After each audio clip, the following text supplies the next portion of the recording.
প্রিয় ছোট্ট বন্ধুরা, আমাদের সোসাইটিতে একটি খারাপ অভ্যাস অনেক বেড়ে গেছে, আর তা হলো দোষারোপ করা, অর্থাৎ অনুসন্ধান না করে অপবাদ দেওয়া।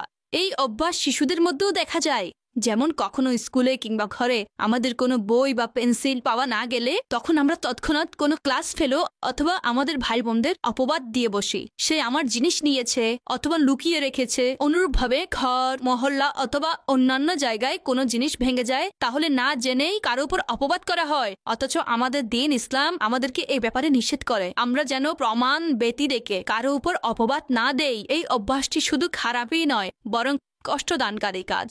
আল্লাহ পাক পারা 15 সূরা বনী ইসরাইলের আয়াত নম্বর 36 ইরশাদ করেন, ওয়ালা তাকফু মা লাইসা লাকা বিহি ইলম। অনুবাদ, আর ওই বিষয়ের পেছনে পড়ো না যে ব্যাপারে তোমার জ্ঞান নেই। অর্থাৎ যে বিষয়টি তুমি দেখোনি সে ব্যাপারে এটা বলো না আমি এটা দেখেছি, আর যে বিষয়ে শুনোনি সে ব্যাপারে এটা বলো না আমি এটা শুনেছি। প্রিয় ছোট্ট বন্ধুরা, এই আয়াতে মিথ্যা সাক্ষ্য দেওয়া, মিথ্যা অপবাদ দেওয়া এবং এই ধরনের অন্যান্য খারাপ কাজের ব্যাপারে নিষেধ করা হয়েছে।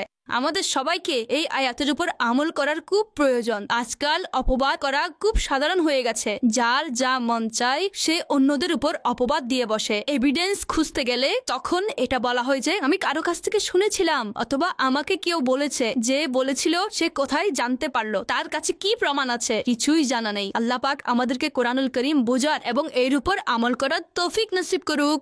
আমিন।